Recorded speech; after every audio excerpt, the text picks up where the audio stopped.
28 अगस्त को रक्षाबंधन का त्यौहार सभी बहनों को सीहोर वाले भाई की ओर से बहुत बहुत बधाई हो।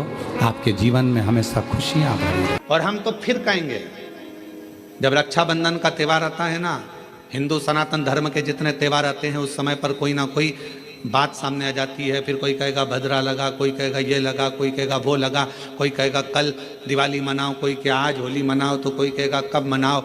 आपका एक निवेदन करेंगे, सनातन हिंदू धर्म के त्योहारों को कई बार विभाजित करने का प्रयास किया जाता है, पर आपका जिस दिन दिल कर जाए और जिस दिन तुम्हारा मन दिल से भगवान शंकर की अविरल भक्ति की ओर जुड़ जाए, उस दिन श्री शिवाय नमस्तुभ्यम कहकर, ओम नमः शिवाय कहकर भगवान का नाम लेकर तुम कुछ भी काम करोगे वो सफलता ही देगा। कभी गलत कर्म नहीं, वो आपको भटकाएगा नहीं, वो आपको विघ्न की ओर नहीं पटकेगा, वो आपको तकलीफ की ओर नहीं पटकेगा। राखी पर रक्षा सूत्र बांध रहे हो, राखी पर राखी बंधवा रहे हो, श्री शिवाय नमस्तुभ्यम बोलकर बांधो तो बहन का भी कल्याण और भाई का भी कल्याण हो, बहन का भी कल्याण और भाई का भी कल्याण। शिव नाम की आराधना से, भगवान शंकर के नाम आराधना से, शिव तत्व की आराधना से, और शिव नाम में कितना बल है। बहन ऋषिका को यह मालूम पड़ा कि मेरे भाई को श्राप लगा है। ऋषिका ने जो शंकर जी की भक्ति करी थी, शिव का स्मरण करा था, शंकर का मंत्र जाप करा था, ऋषिका पहुंच गई रक्षा सूत्र के दिन, रक्षाबंधन के दिन। ऋषिका ने जब देव ऋषि नारद के मस्तक पर तिलक करा, हाथ में रक्षा सूत्र राखी को जब बांधा, तो शिव नाम लेकर राखी को जैसे ही बांधा, देव ऋषि नारद उस श्राप से मुक्त हो चुके थे। और देव ऋषि नारद जहां सत्संग होता था वहां बैठकर कथा का रसतत्व ग्रहण कर लेते।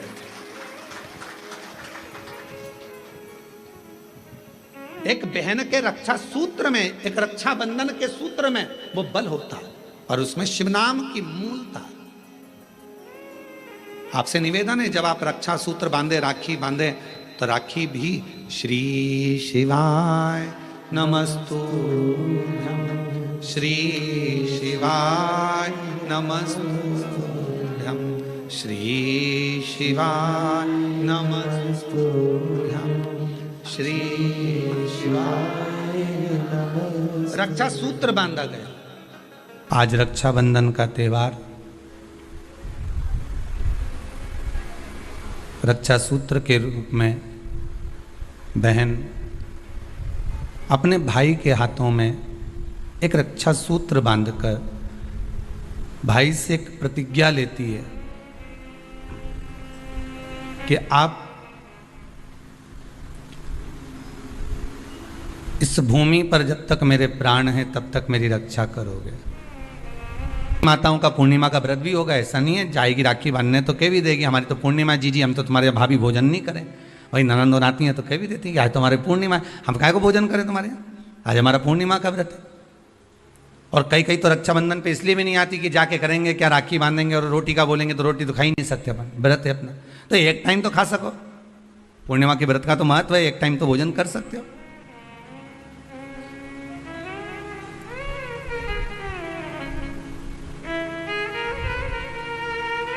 अब तुमने व्रत तो करा,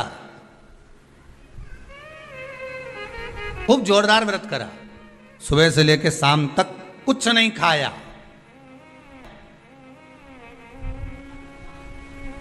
कुछ भी नहीं खाया, और ये मन बार बार अगर दौड़ कर कहीं चले गया, डब्बे में सब लोग भोजन कर रहे थे और सभी लोग प्रसाद को पा रहे थे, सभी लोगों के मन में भाव आया कि कितना सुंदर भोजन बना है, आज तो बाफला एक नंबर का बना है, आज बाटी तो बहुत जोरदार बनी। अब तुमने बनाई तो जीजी के लिए ही थी, ननंद के लिए थी, घर में बेटी के लिए थी, और आज तो मेहमान आया ना, भांजा ने भांजी ने सबके लिए बनाया, और मालूम पड़े ननंद आके कह दे कि नहीं हमारा तो आज श्रावण की पूर्णिमा का व्रत है, आज हम कुछ खाएंगे ही नहीं। अब तुमने बाटी तो बना दी, बाफला तो बना दिया, पूरन पोली तो बना दी, तुमने आज आलू बड़ा तो बना दिया, सब्जी पकौड़ा मंगोड़ा सब बना दिया तुमने, पर बेचारी वो बहन भले राखी बांध रही है, भले वो माँ आई हुई है, उसका व्रत भी है, पर उसकी जो मन है ना थोड़ा सा वो बाफले में तो जरूर जाए,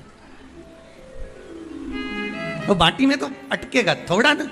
अब आई और माँ भी कह रही है, बार बार मम्मी कह रही है, बार बार माता जी कह रही है, अरे बेटा ले ले एक व्रत छोड़ दे, ले ले थोड़ा, या तू एक टाइम खा लेती यहीं। तो मन में भी सोच के बैठी, हाँ विचार तो है कि एक टाइम खाना तो है, तो घर जाके खाऊं कि यहीं खाऊं, अरे यहीं खा लूंगी मना नहीं है, पर बाफला पूरा ठंडा हो जाएगा ना शाम तक। तो अब चित्तवृत्ति में तो अब बापला ने, बाटी ने, मंगोड़ा ने, आलू बड़ा ने सब अटका हुआ है। वो हृदय चित्त में राखी जरूर बांध रही है, पेड़ा भी खिला रही है, सब कुछ आरती भी उतार रही है, सब कुछ करे, पर चित्त वृत्ति तो वहीं अटकी है ना उसकी।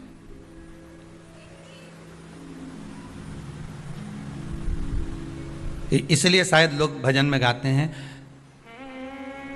इसलिए कहते होंगे कि श्री बांके बिहारी लाल गोपाल मन रखियो तेरे चरणन में, मन रखियो चरणन में, तन रखियो श्री वृंदावन। बस अर्थात शास्त्र कहता है कि इस मन को, इस चित्त को, इस वृत्ति को ले जाओ भगवान के चरणों की ओर, इस मन को ले जाओ भगवान की ओर। बहन लेके आती है ना, नारियल लाती है, श्रीफल, श्रीफल गोला नहीं नारियल का, सूखा गोला नहीं, क्या लाती है? श्रीफल।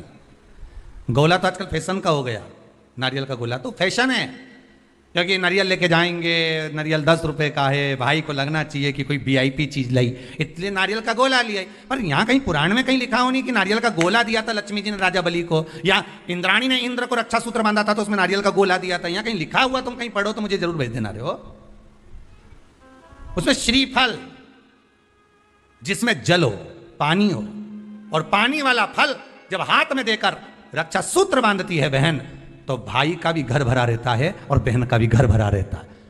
भाई का भी घर भरा और बहन का भी, जिसमें जल भरा हो, जिसमें पानी भरा हो, वो श्रीफल होना चाहिए। और गोला रखो, मना नहीं है। तुम्हारा मन कर गया कि गोला लेकर आई हूं कि भाभी 2-4 दिन खा लेगी, छोरा छोरी खा रहे, टोरा टोरी खाएगा, हाँ तो रख दो, तुम मना नहीं है। तुम जो दे हो तो गोला बाद में दे दो, पर हाथ में जब रक्षा सूत्र बंधे, जब राखी बंधे, तो तुम्हारे हाथ में श्रीफल होना चाहिए, नारियल होना चाहिए। क्यों? पहले की कथा में आप स्मरण करेंगे, जो हमने मुंबई में स्कंद पुराण बातचीत थी, उसमें वर्णन किया था। श्रीफल कार्तिकेय बाबा का प्रतीक है, श्रीफल संत का प्रतीक है, स्कंद का प्रतीक है। आप नारियल का गोला दो, 50 बार दो, 10-10, 20-20 गोले दे दो, 50-50 गोले दे दो, मना नहीं है, हैं? 2-4-8 झोला भर के दे दो, हम वो भी मना नहीं करे, एक बोरा भर के दे दो, उसका मना नहीं। पर श्रीफल की मूलता है, यहाँ नारियल का जो श्रीफल है उसकी मूलता है। और कितनी सुंदर बात है, नारियल जो बहन भाई को देती है, श्रीफल हाथ भरा हुआ रखती है, भाई को बहन जब श्रीफल देती है तो भाई वही श्रीफल अपनी बहन को कुछ दक्षिणा अर्थात कुछ रुपया रखकर, कुछ भेंट रखकर, कुछ स्वरूप रखकर, जब बहन इतनी दूर से आई वही श्रीफल भाई फिर बहन को दे देता है, ये ले तू ले जा,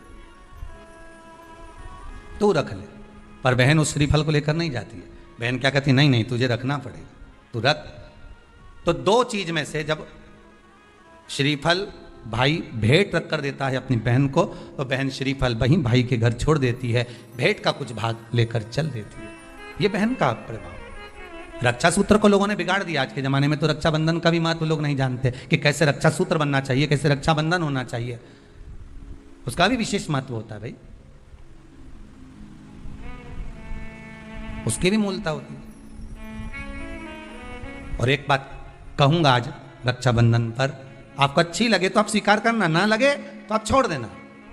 वैसे भी सीहोर वाला महाराज ताड़ी ताड़ी बोले है, उसमें क्या दिक्कत? तो बोलने में तो कोई पीछे हटूंगा नहीं। एक निवेदन आप सबसे करूंगा, आपको अच्छा लगे अपने जीवन में उतारिएगा, ना लगे कोई बात नहीं, छोड़ दीजिएगा, पर उतारना जरूर।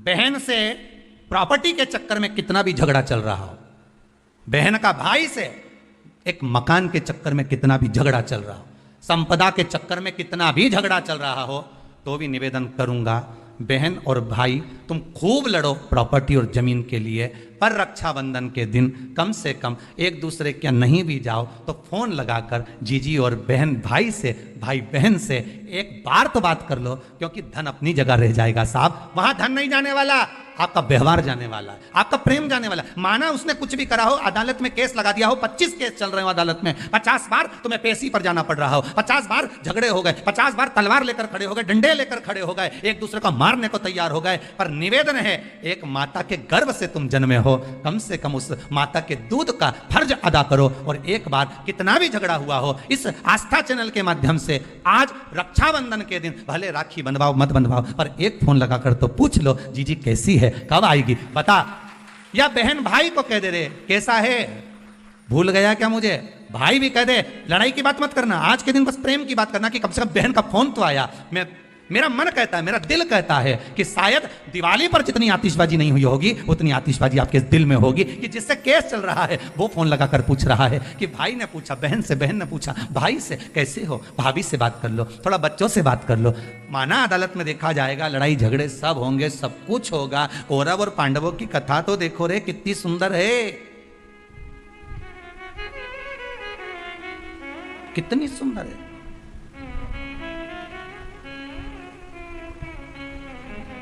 पांडवों की बहन सुभद्रा राखी बांधने कौरवों को जाती है, कौरवों की बहन राखी बांधने के लिए पांडवों को जाती है। जरा विचार करिए, क्या युद्ध के मैदान में लड़े नहीं, क्या युद्ध के मैदान में मरे नहीं, युद्ध अपनी जगह पर है, लड़ाई अपनी जगह पर है। पर एक त्योहार की त्योहार कम से कम, आज बूढ़ी सी बूढ़ी भी माँ होती है ना, तो रक्षाबंधन पर तो उसको भी मायके की याद आती है। सब क्यों नहीं जाती वो, क्योंकि ये घर कौन देखे, बहुवन सब चली गई तो उसको तो देखना है ना। बूढ़ी से बूढ़ी भी माँ हो ना तो उसको भी याद आती है मायके की। वो बहू से कह देती है ले लिफाफे में थोड़ी सी 2 राखी रख दे और हमारा दोनों भाइयों के लिए कोरियर कर दे। 5 दिन 8 दिन पहले से कह रही है भेज दी क्या बेटा, भेज दी क्या बेटा, हाँ मम्मी भेज दी है। वो पहुंच जाए, उसमें पत्र लिख के डाल दे कि बंधवा लेना, हो थारी बुआ ने भेजी है, बंधवा लेना, तेरी बहन ने भेजी है।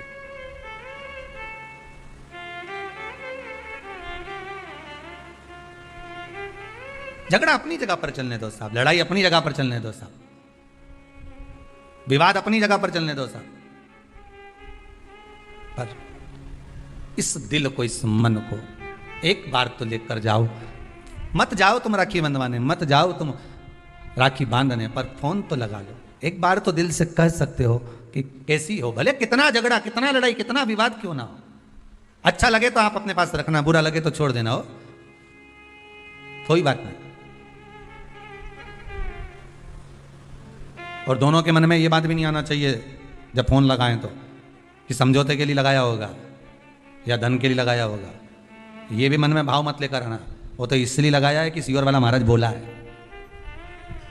वो तो शंकर जी आज्ञा कर रहे हैं। शंकर शिव पुराण से रावण के इस पूर्णिमा के दिन रक्षाबंधन हो सकता है, ना जाने कितने भाई बहन इस कथा के माध्यम से वापिस जुड़ जाएं, उसकी प्रसन्नता रहेगी साहब। आप कर लो एक बार। पहले रक्षाबंधन का त्योहार आता था, लेन देन की कोई बात नहीं होती थी, बोलो सही है कि गलत है। पर आज के जमाने में ऐसा रक्षाबंधन का त्योहार लोगों ने कर दिया, बहन सोचती है कि मैंने अगर 2000 रुपए का सामान खरीदा है तो मैं भैया के घर जाऊं तो मुझे कम से कम 2000 का तो साड़ी दे। और भाई राखी बंधवाते समय यह विचार करता है कि मैं 500 का नोट अगर अपनी बहन को दे रहा हूं तो कम से कम 500 का मिठाई का डब्बा तो लाए।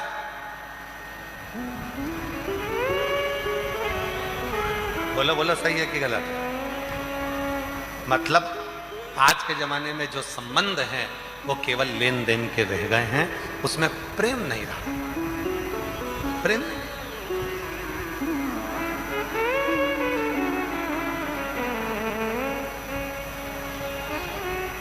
भाई काहे के लिए होता है? तुम्हारा भाई काहे के लिए होता है? संपत्ति बांटने के लिए कि विपत्ति बांटने के लिए? जम के बोलो जरा। भाई होता है तुम्हारी विपत्ति को बांटने के लिए, पर आज का जितना भी संबंध है वो केवल एक संबंध है कि कब माता पिता जाएं और हम संपत्ति बांटें।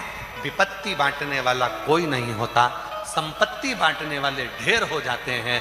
कहीं से फोन आएगा ये मेरा भी हक है, फिर किसी का आएगा ये मेरा भी हक है। संपत्ति बांटने वाले ढेरों होंगे पर विपत्ति बांटने वाला कोई नहीं होगा। जब विपत्ति बांटने वाला कोई नहीं होगा तब उस जगह पर केवल एक देव अधिदेव महादेव और एक लोटा जल ही सामने खड़ा है।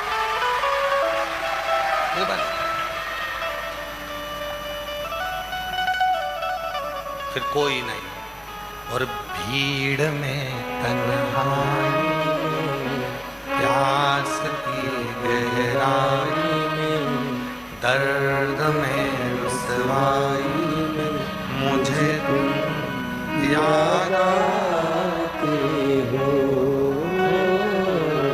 मुझे याद आते हो। कोई नजर नहीं आएगा, केवल एक शिव ही नजर आएगा। दुख आया, कष्ट आया, परेशानी आई, कौन नजर आया? केवल शिव। एक फोन रक्षाबंधन के पहले अपनी अपनी ननंद के पास जरूर लगाओ और फोन लगाकर बोलो, जीजी कब आएगी तू? सुन, साड़ी माड़ी लेकर मत आना, यह अलमारी बड़ी पड़ी है, मेरी साड़ियां पहन लेना। क्यों? किस लिए? कारण क्या है? क्यों? माता लक्ष्मी जी ने जाकर राजा बलि की धर्म पत्नी के वस्त्र को क्यों लिया था? लक्ष्मी जी के भाई हैं राजा बलि, क्यों लिया? ऐसा वस्त्र में क्या था? क्यों कहा जाता है जीजी मेरी साड़ी पहन लो?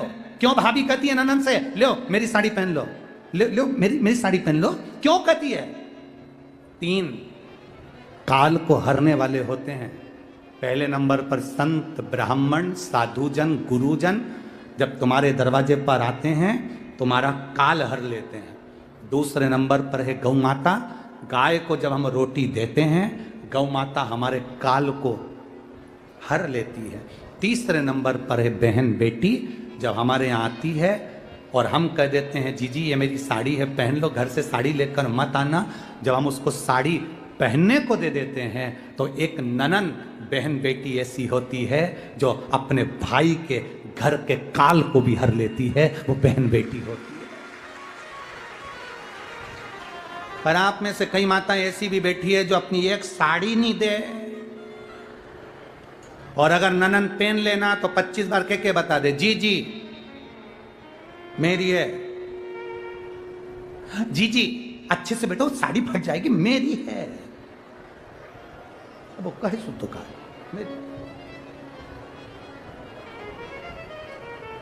करो तैयारी राजगढ़ वालों, अपने अपनी नंदों को, अपनी अपनी बहन बेटी को रक्षाबंधन से पहले एक फोन लगाकर कहना जीजी तेरी याद आ रही है, आजा जरा जल्दी आना, 2 दिन पहले आना, अपने बच्चों को लेकर आना और हमारे घर का भंडार भर कर जाना। तेरे आने से हमारा भंडार भरा है, तेरे आने से हमारा भंडार। वाह, कितना भी झगड़ा हो, भले बोलचाल नहीं हो, तुम्हारी लड़ाई हो रही हो, झगड़ा हो रहा हो, तो भी मेरा निवेदन है एक बार अपनी नंदों को फोन जरूर लगाना, एक बार जरूर कहना। क्या विचार है रे राजगढ़ वालों?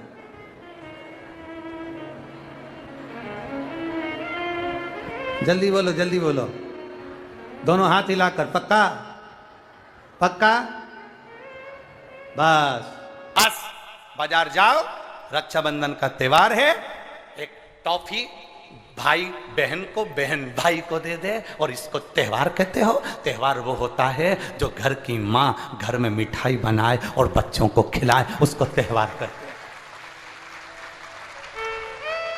फीका कर दिया त्योहारों को। जो भी त्योहार आते हैं या तो 2 हो जाएंगे, 3 हो जाएंगे, या फिर इतने छोटे हो जाएंगे कि उसमें आप विचार करते रहोगे कि मैं कल मनाऊं कि परसों मनाऊं, बस इसी विचार में पड़ते रहेंगे। और हमारा सनातन धर्म का जो हमारा एक आनंद है, हमारे जीवन का जो सुख है, त्योहार का जो उत्साह है, त्योहार का, जन्माष्टमी आती थी पहले लोग ऐसी जन्माष्टमी मनाते थे, रामनवमी आती थी पहले रामनवमी मनाते थे, रक्षाबंधन आता था पहले रक्षाबंधन खुशियों से मनाते थे, जब होली आती थी होली खुशियों से मनाते थे, दिवाली आती थी दिवाली खुशियों से मनाते थे, संक्रांति आती थी संक्रांति खुशियों से मनाते थे। जितने त्योहार आते थे एक आता था और उसमें उत्साह, उमंगता, आनंदता होती थी। आज के जमाने में इतना इतना बांट दिया इतना इतना बांट दिया कि त्योहार को भी 2-4 कर दिए तो लोग विचार में पड़े रहते हैं, अब करें तो करें क्या, अब विचार करें तो करें क्या। टॉफियों को इतना जरूरी बता दिया कि घर में मेरी माताओं के हाथ की बनी हुई गुलाब जामुन,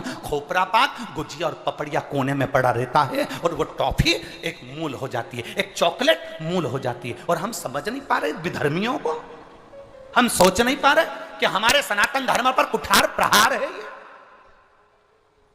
हमारे सनातन धर्म को नष्ट करने का प्रहार है ये। त्योहारों पर कौन सा एक, किसी ने बता दिया कौन से शास्त्र, कौन से वेद और कौन से पुराण में लिखा है कि त्योहार पर बहन भाई को तिलक लगाए तो टॉफी खिलाए, चॉकलेट दे। यह हमारा सभ्यता, हमारी संस्कृति और हमारा संस्कार नहीं है।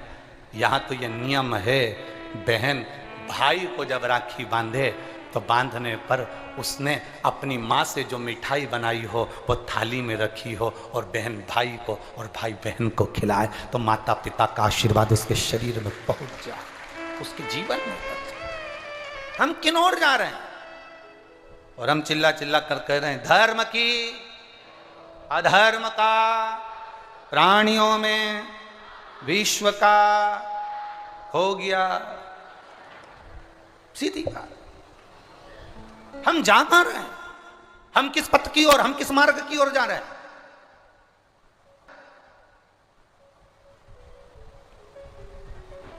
भ्रम में पड़ गया, विचारों में पड़ गया, हम भ्रमित हो रहे हैं, भ्रमित। एक ने कह दिया, सियोर वाला महाराज कहता है शंकर जी पे चढ़ा हुआ जल पीना चाहिए, सियोर वाले महाराज कहते हैं बेलपत्री चढ़ी हुई खाना चाहिए। फिर कहीं का आ गया जिसको सियोर वाले महाराज का विरोध करना था, उसने कह दिया ना जल पियो ना बेलपत्री खाओ, नहीं तो तुम्हारा जीवन ऐसा हो जाएगा। ये विरोध शास्त्र का नहीं है, ये सियोर वाले महाराज का है कि इन्होंने अगर बोला है तो उसका विरोध करना, इन्होंने बोला दुर्वा चढ़ाओ उसका विरोध करना, इन्होंने बोला चावल चढ़ाओ इसका विरोध करना है। और दुनिया के लोग उनके झाले में पड़ जाते हैं। हमारा नियम निवेदन है, ना तुम सीहोर वालों की मानो ना तुम किसी की मानो। गीता प्रेस गोरखपुर की शिव पुराण बाजार से लेकर आओ, उसको दिल से धीरे धीरे पढ़ो, उसमें सब मिल जाएगा तुमको जो सीहोर वाला अपनी व्यासपीठ से बोलता है।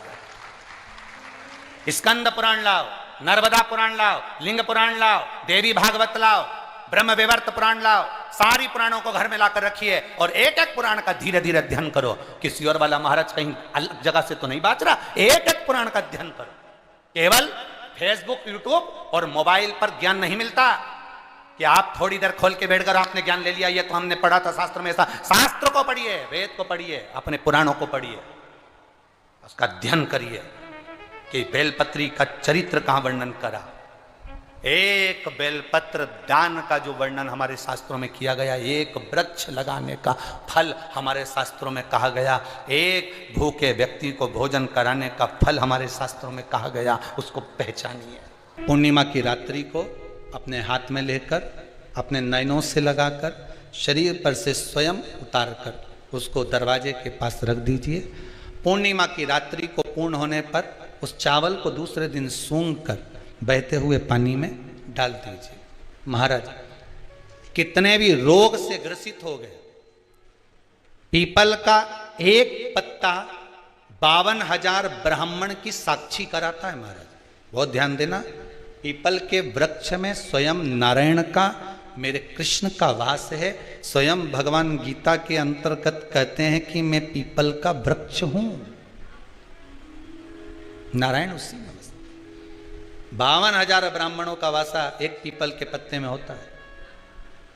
और आपको पहले भी कथा में कहा, गाय, ब्राह्मण, बहन, बेटी, ये सब काल का हरण करने वाले हो, काल को हरने वाले हो। रोग को मिटाइए, शिव का स्मरण करो। पूर्णिमा के दिन चावल का एक आखा दाना, आखा दाना जानते हो, पूरा खंडित चावल नहीं, कितना चावल, एक दाना चावल का शंकर भगवान के शिवलिंग पर समर्पित करिए। एक बेलपत्र जिसका डंडी का मुख अपनी ओर हो, जहां से चावल चढ़ाया है, उस चावल के ऊपर अपनी कामना कर कर रख दीजिए और चंद्रमौली भगवान का स्मरण करिए। कौन से भगवान? शंकर भगवान का सर्वश्रेष्ठ सुंदर नाम है चंद्रमौली। चंद्रमौली भगवान का स्मरण करिए। अपनी कामना कर कर बेलपत्र समर्पित कर कर शिव जी पर एक लोटा पानी, एक जल पात्र समर्पित करो, कलश से जल चढ़ा दीजिए, नैनों में वो जल लगाकर अपनी कामना कर कर वापिस घर को आइए।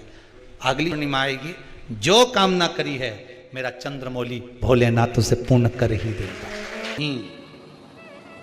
मेरे शिव महापुराण की कथा में ऐसा कहीं नहीं लिखा कि तुम अपना घर छोड़कर किसी नदी के तट पर जाकर बैठकर तप करो। शिव महापुराण में यह भी नहीं लिखा कि तुम अपना घर छोड़ दो। शिव महापुराण में यह भी नहीं लिखा कि तुम अपना परिवार छोड़ दो। शिव महापुराण में यह भी नहीं लिखा कि तुम अपना घर परिवार कुटुंब कबीला छोड़कर संत बन जाओ, साधु बन जाओ, सन्यासी बन जाओ। शिव महापुराण में यह भी नहीं लिखा, क्योंकि भगवान शंकर सीख देते हैं, मैं सुख हो चाहे दुख हो अपनी पत्नी को नहीं छोड़ता, अपने बच्चों को नहीं छोड़ता, अपने परिवार को नहीं छोड़ता और अपने गांव को नहीं छोड़ता। तो तुम थोड़ा सा दुख आता है और तुम इतने निराश हो जाते हो, इतने निराश। अभी एक इंदौर की घटना देखी, उसमें पति पत्नी का झगड़ा हुआ और पति पत्नी का झगड़ा हुआ और पत्नी को मार दिया, पत्नी मर गई, बच्चे मर गए। फिर एक घटना देखी कहीं उत्तर प्रदेश की कि आपस में झगड़ा हुआ और पति पत्नी आपस में बच्चों को मार के खुद मर गए। कहाँ है? शिव महापुराण में कहीं नहीं लिखा कि तुम संत बन जाओ। शिव महापुराण में कहीं नहीं लिखा कि तुम साधु बन जाओ। शिव महापुराण में कहीं नहीं लिखा कि तुम तपस्वी बन जाओ। शिव महापुराण में इतना लिखा है, साधु बनना सरल है, सन्यासी बनना सरल है, तपस्वी बनना सरल है, नदी के घाट पर बैठकर तप करना सरल है, पर घर में रहकर परिवार का भरण पोषण करना कठिन है और एक अच्छा गृहस्थी बनना कठिन है। शिव पुराण कहती है, शंकर जी की कथा कहती है, शिव जी कहते हैं मैं अपनी पत्नी के साथ रहता हूं। कोई देवता, भगवान नारायण की मूर्ति का दर्शन करिए, भगवान विष्णु की मूर्ति का दर्शन करिए, भगवान विष्णु के पास में लक्ष्मी जी मिलेंगी। बोलो सही है कि गलत है? जम के तो बोलो। सीताराम जी का दर्शन करिए, राम जी के पास में माता जानकी जी मिलेंगी। राधा कृष्ण का दर्शन करिए, कृष्ण जी के पास में राधा जी मिलेंगी। ब्रह्मा जी के पास ब्रह्माणी मिलेंगी। केवल 33 कोटि देवता में केवल एक देवाधिदेव महादेव से हैं जिनका शिवलिंग पृथ्वी पर होता है, जमीन पर होता है, और पार्वती जी का स्थान शिव जी के स्थान से ऊंचा होता है। उज्जैन महाकाल में जाकर दर्शन करो, शंकर जी नीचे, पार्वती जी ऊंची। सोमनाथ में दर्शन करो, सोमनाथ नीचे, पार्वती जी ऊंची। ओमकारेश्वर दर्शन करो, शंकर जी नीचे, पार्वती जी ऊंची। भीमा शंकर जाकर दर्शन करो, शिव जी नीचे, पार्वती जी ऊंची। केदारनाथ जाकर दर्शन करो, शिवलिंग नीचे, पार्वती जी ऊंची। 12 ज्योतिर्लिंग और जितने उपलिंग हैं उनका भी दर्शन करिए। शिव के मंदिर का दर्शन करिए, शंकर जी नीचे होंगे, पार्वती जी थोड़े से ऊंचे स्थान पर होंगी। क्यों? क्योंकि 33 कोटि देवता में केवल एक देवाधिदेव ऐसे हैं जो अपनी धर्म पत्नी को सम्मान देते हैं और कहते हैं कि इसको ऊंचा रखा जाए, इसको मान दिया जाए, सम्मान दिया जाए, इसको ऊंचा स्थान दिया जाए। केवल शिव समझाते हैं कि अपनी धर्म पत्नी को आप जितना मान दोगे, सम्मान दोगे, आदर दोगे, दुनिया उतना आपका आदर करेगी, उतना सम्मान करेगी। नहीं तो लोग कह देंगे ये अपनी लुगाई का सम्मान नहीं करे, पत्नी का सम्मान नहीं करे, भाई का सम्मान नहीं करे, बहन का सम्मान नहीं करे, कुटुंब का सम्मान नहीं करे, रिश्तों का सम्मान नहीं करे, तो कौन करे तुम्हारा? आदर दो, सम्मान करो। भाई है तुम्हारा, भले द्रोही हो गया, भले दुश्मन हो गया, भले लड़ाई हो गई। बहन है तुम्हारी, भले लड़ाई हो गई, भले दुश्मन हो गया, कितना भी अंटी हो जाए, कितनी भी दुश्मनी हो जाए तो भी। और जितनी मेरी जीजियां बैठी हैं, जितने मेरे जीजा बैठे हैं, जितनी मेरी बेटियां बैठी हैं, जितने मेरे बुजुर्ग माँ बाप बैठे हैं, जितने बेटे बैठे हैं, सबसे करबद्ध निवेदन है, रक्षाबंधन का त्यौहार आ रहा है, तुम्हारे बहन भाई में कितना भी झगड़ा हो, तुम्हारी रिश्तेदारी में कितनी भी झगड़ा हो, पर एक बार मेरा जितने जीजा बैठे हैं और जितने पुरुष कथा सुन रहे हैं और जितनी भाभियां कथा सुन रही हैं, सबसे निवेदन है, अपनी ननंद को भले कितना भी झगड़ा हो, एक बार फोन लगाकर बोलो, जीजी राखी पर आना है, राखी पर, जीजी राखी पर आना। अब कई लोग कहते हैं जी हमारी ननंद तो आती है, हम तो उसको साड़ी दिलाते हैं, हम उसको कपड़ा दिलाते हैं, उसके बच्चों को 100-100, 200, 500 का लिफाफा देते हैं, वो तो कुछ नहीं देके जाती। मत दे, मत दे।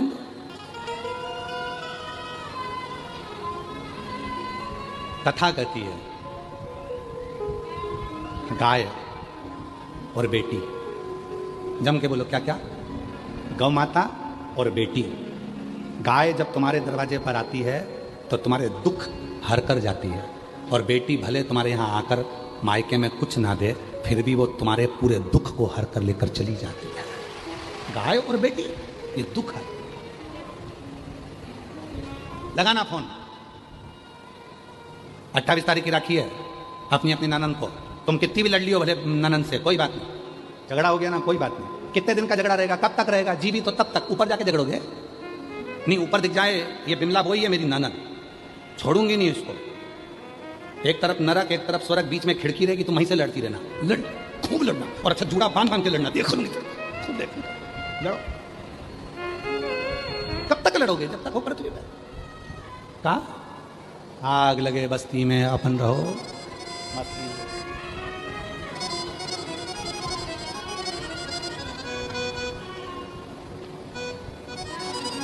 आग लगे बस्ती में अपन रहो, मस्ती में क्या किसको रोइए, जम के बोलो जरा चादर तान के सोइए। क्या करना अपन को, कौन क्या बोल रहा है, कौन क्या कह रहा है, क्या कह रहा है यार, मस्त आनंद में, खूब फुल स्माइल में, प्रसन्न चित्त। जितना ज्यादा कर्जा हो उतने ज्यादा खुश रहना, जितने ज्यादा बीमार हो उतने ज्यादा स्माइल में रहना, जितना दुख परमात्मा दे उससे, जितना दुख दे उससे दुगने खुश रहना। मंदिर जाना तो ऐसे जाना बड़े प्रसन्न होकर, तो आस पड़ोसी भी सोचे इतनी कर्जे में है, इसका लड़का इतना त्राण दे, बहू इतनी परेशान करे, इसके बाद भी इसके चेहरे पे सल नहीं आए। मंदिर जाना तब सार्थक है जब 25-50 का आग नहीं लगा के आप, केवल मंदिर में दिया जलाने से मतलब नहीं, अच्छी जोरदार तैयार मैयार होके बेहतरीन परफ्यूम मरफ्यूम लगा लोगों के डेंटिंग पेंटिंग करके तब महादेव के मंदिर में जाके एक लोटा जल, सारी समस्या का हल। तो मोहल्ले के लोग कहेंगे इतना कर्जा, इतनी दुखी है, इतनी तकलीफ में, इसको इतनी बीमारी है, इसके घर में इतना तकलीफ चल रहा है, इसके घर में इतना कर्जा हो गया, इसके घर में ये हो गया, इसके घर में वो हो गया, उसके बाद भी इतनी मुस्कुरा रही है। और ये बात केवल पड़ोसी को नहीं लगेगी, स्वयं पार्वती जी भी शिव जी से कहेंगे भोले बाबा ये वही है जिसके घर में इतनी तकलीफ चल रही है। शंकर भगवान बोले तो तकलीफ तुझे क्यों है? भगवान पार्वती जी कहेंगे कि इतनी तकलीफ होने के बाद इतनी कैसे मुस्कुराती है? शंकर भगवान कहते हैं सुन पार्वती, दुख होने पर भी जो मुझे मुस्कुराता हुआ एक लोटा जल चढ़ाता है, मैं उसे आशीर्वाद में वही मुस्कुराहट दे देता हूं, मैं उसे मुस्कुराहट दे देता हूं। अब तेरी दुख की घड़ी गई, अब तेरी तकलीफ की घड़ी गई, तूने बहुत रो लिया, बहुत दुख कर लिया, अब चिंता मत करना, अब